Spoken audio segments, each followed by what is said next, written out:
Alright, in this video we will start attempting the proof of the two remaining Sylow theorems. So remember, given a group G and a prime P, Sylow sub P of G is the set of Sylow P subgroups, which the first theorem says that this is non-empty. We let n sub P be the number of Sylow P subgroups. Then the second Sylow theorem says given a Sylow P subgroup and given any other P subgroup, Q, then Q is a subgroup of a conjugate of P. And moreover, any two Sylow P subgroups are conjugate. The third Sylow theorem says that the number of Sylow P subgroups is congruent to 1 mod P, and it's also the index of the normalizer of P and G for any Sylow P subgroup. So we're going to do this proof in stages. We're going to prove a series of 3 lemmas, and then after the 3 lemmas we will prove both these theorems in quick succession. The first lemma, as you will guess, has to do with subgroups and conjugation, and then the other two have to do, well, one of the others has to do with group actions involving conjugation, and then the third one ends up being related to this condition. However, bizarrely enough, all 3 lemmas are needed to prove both parts. So here we see the first lemma. Let P be a Sylow P subgroup. Let Q be any subgroup. That's a P subgroup, so it's power of P order. Then when you intersect it with the normalizer of P, then it's the same thing as intersecting it with P. So let's let H be this Q intersect normalizer business. And one thing worth noting is that since every group is a subgroup of their normalizer,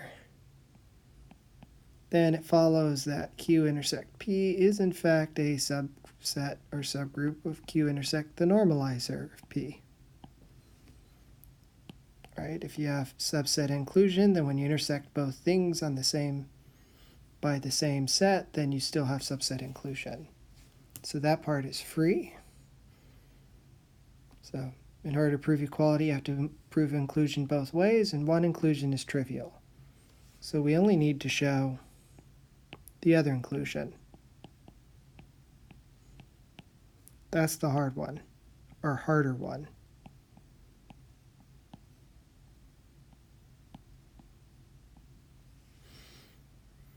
And how do you show something is a subset of an intersection?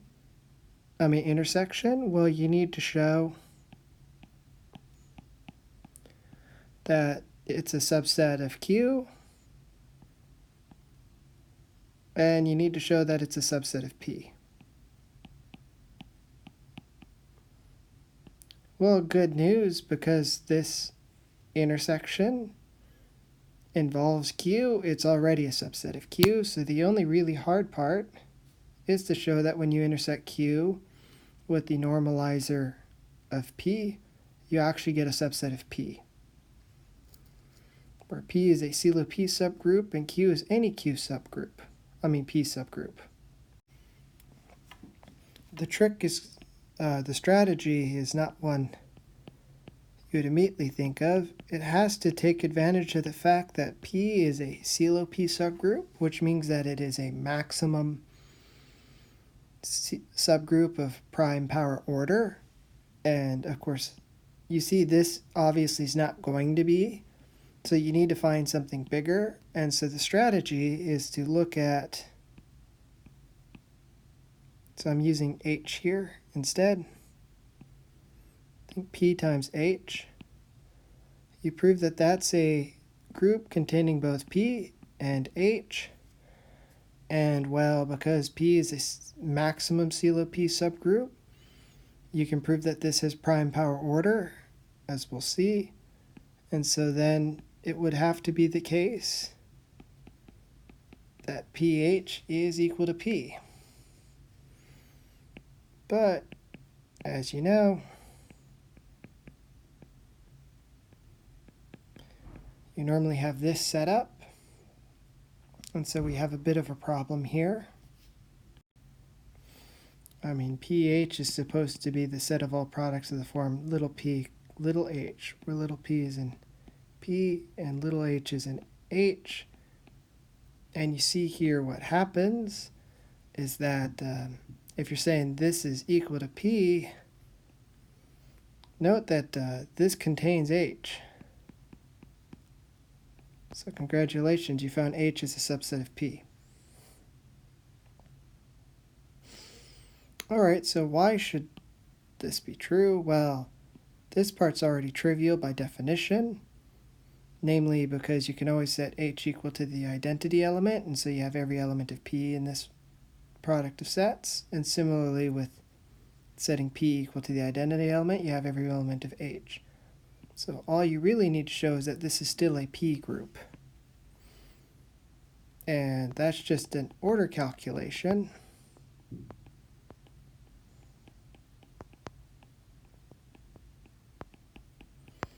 Because that's the order of that group.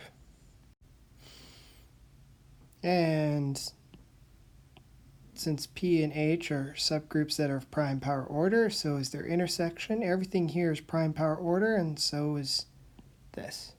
So it must be of prime power order. It must be containing P. And so, because P is supposed to be the largest possible prime power order you can have, pH must be equal to P.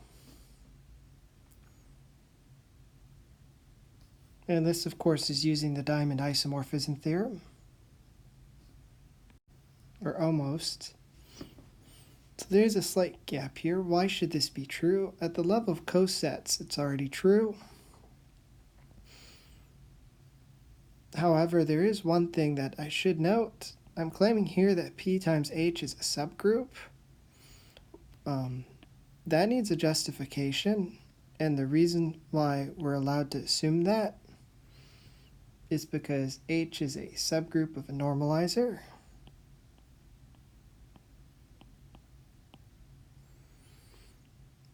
And so that's true in general. This is one of the statements in the book, that if H is a subgroup with a normalizer in G of K, then KH actually is a subgroup.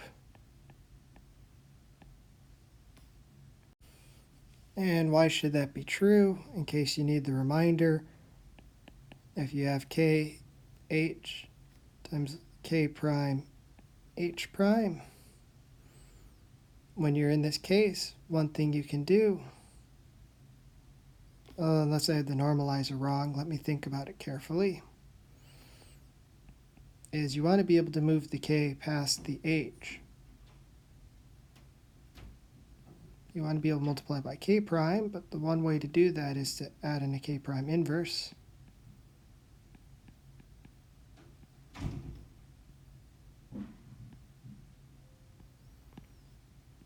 And then here, what am I assuming? I'm assuming that when you conjugate. Okay, so then this is slightly different. I need HK as a subgroup of G. But the same argument sort of works. The way I usually think about it is you have this set up, and the idea is that you want to move the K past the K prime. Past the H prime. And the way to do that is to cleverly multiply by K inverse on both sides. And then here you just have a conjugate of H prime, which is an H, because you're assuming K is in the normalizer. Because you're assuming K is a subgroup of the normalizer. And so in that situation, when you do this conjugation trick, you actually manage to rewrite a product of things like this in the right format. You now have something that looks like something in H times something in K. And so you actually do get closure under multiplication. So anyhow, this actually is a subgroup. And if you want to check the details, that is section 3.2, corollary 15. Gives the full proof.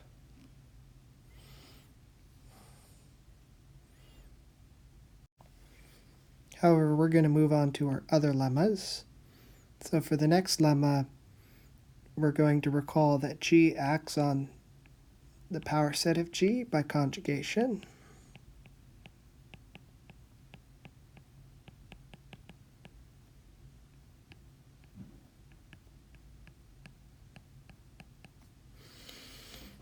And so if you let P be a Sylow P subgroup,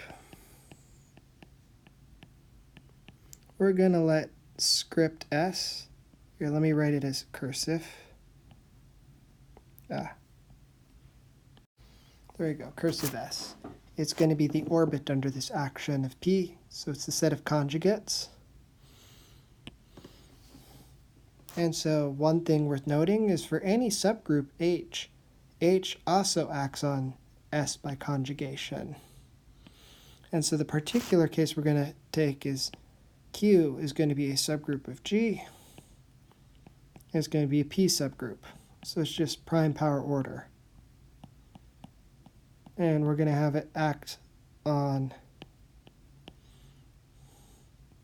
S by conjugation.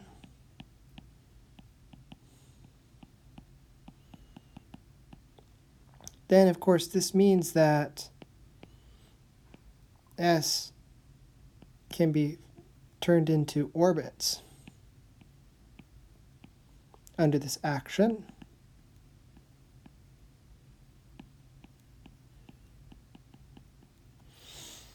And we're also going to write, for convenience, the subgroups in P as P1 through PR.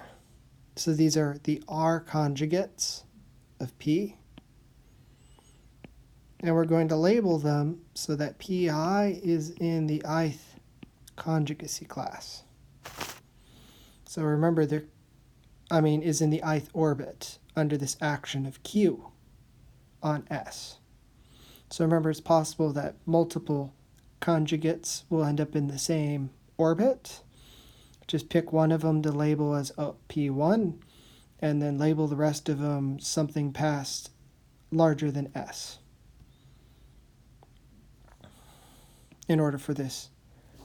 This is just notation for the sake of making some of the statements a little easier.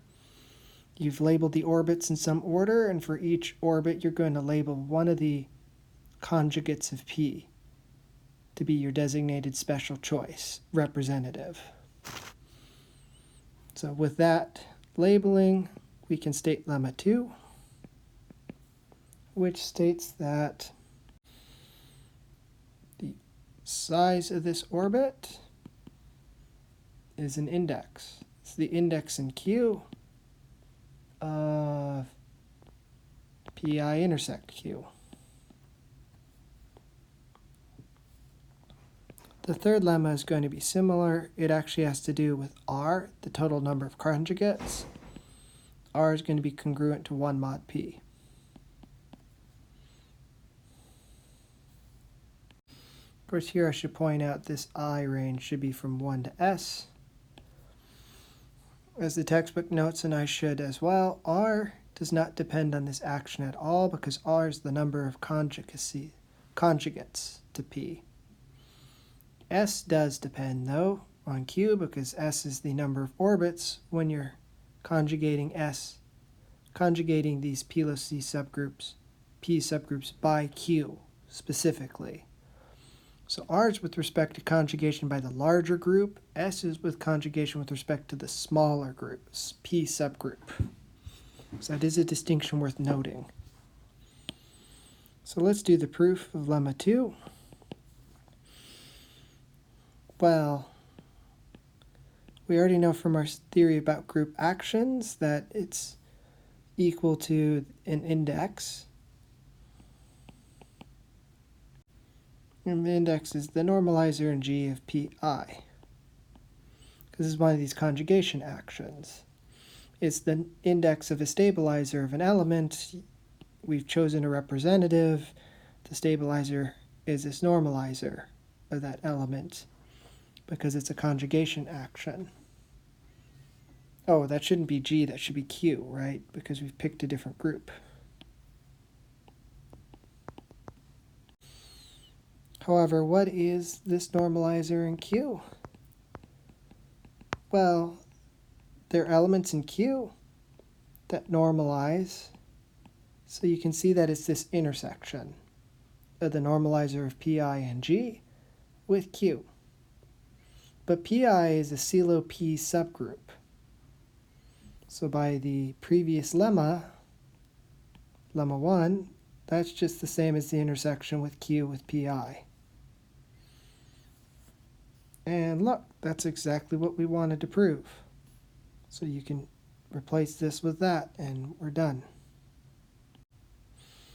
Now, how do you prove the second lemma, or the third lemma? Well, you work with the particular group action. So the textbook says you let Q equal P1, and this is technically incorrect, because if you actually look, all these definitions depend on the fact that you've already picked Q in advance.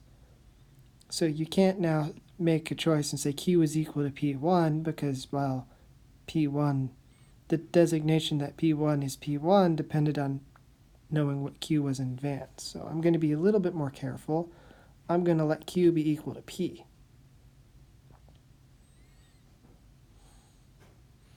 And then, of course, you know, P is in one of the orbits. I'm just going to choose up to ordering O1 to be the orbit containing P, which, of course, means that P1 is P. Because you can check, if you're conjugating by P, you're going to fix P. In fact, you're going to be fixing each of the conjugates, point-wise, if I recall correctly. Maybe, maybe not. We'll think carefully about that. But at the very least, you definitely fix this one. And so you see that the size of O1 must be 1. On the other hand, by lemma 2, for I not equal to 1, the size of OI is,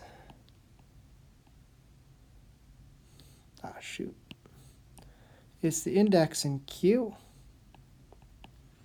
of PI intersect Q, but we chose Q to be equal to P.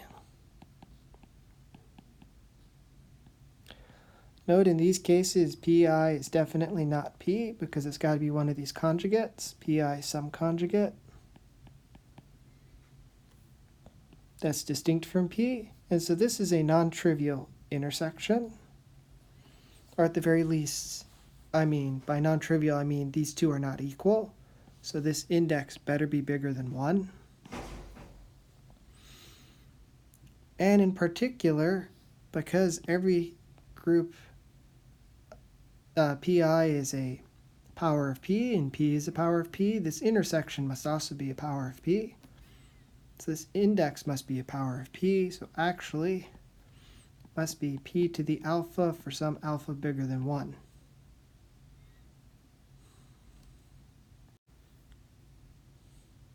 So I need to give myself a little bit more space here.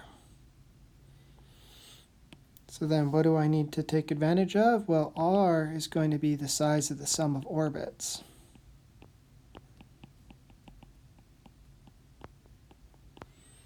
And so we have 1 plus a bunch of powers of P, which means that when you reduce mod P, all these other orbit sizes go away and become 0, except the first one. So congratulations, R is congruent to 1 mod P. All right, so that ends the proof of our lemmas. So now we proved the Sylow theorems themselves. So let's prove the second Sylow theorem. We're going to let Q be a subgroup of G of prime power order. We're going to do a proof by contradiction. So suppose Q is not a subgroup of GPG inverse. Note here, we've fixed a Sylow P subgroup. So we're saying that it's not the case that Q is a subgroup of any of the conjugates. Well, now let's just let Q act by conjugation on S.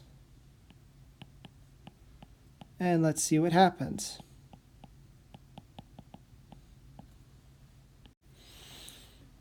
Well, we see then that Q is not a subgroup of PI for any I.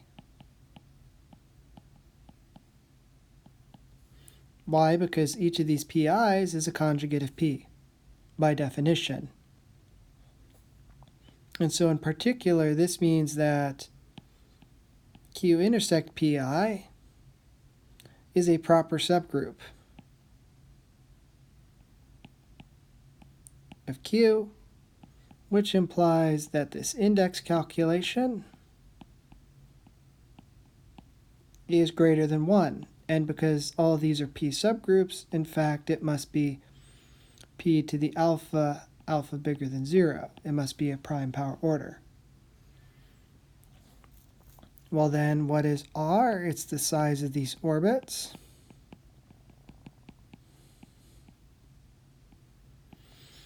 And what did we just discover about the size of each of these orbits? Well, we discovered each of them must have prime power order.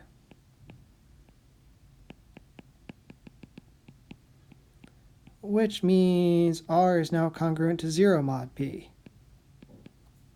Oops, that's not possible, because that contradicts the lemma we just proved, which is that R must be congruent to 1 mod P.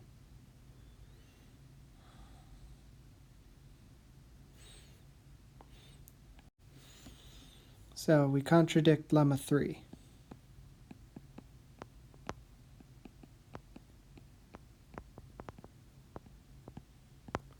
So it must be the case that Q is a subgroup of PI for some I, which is exactly what we wanted to show, that Q is a subgroup of a conjugate of P. In particular, if Q were actually a Sylow P subgroup itself, we're now saying Q is a subgroup of GPG inverse, and they're actually the same size because they both have the large power of P that divides the order of the group. So they're actually the same group. If H is a subgroup of G and H and G have the same size, then they're the same group. And so that's the other part of the second Sylow theorem, which was that any two Sylow P subgroups are conjugate. So there's the proof of the second Sylow theorem. We see it actually relies on lemma 3 and lemma 2. And now we finish off with the proof of the third Sylow theorem. Well, what do we now know? We now know that R is congruent to 1 mod P. Remember before that this is the number of conjugates.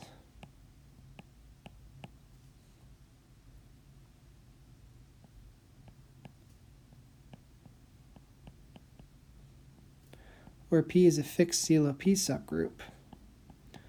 But what did we just discover from the previous theorem was that if Q is a Sylow P subgroup, then Q is conjugate for some G.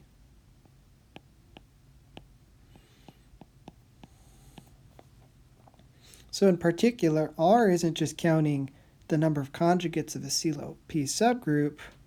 R is actually counting the number of Sylow P subgroups.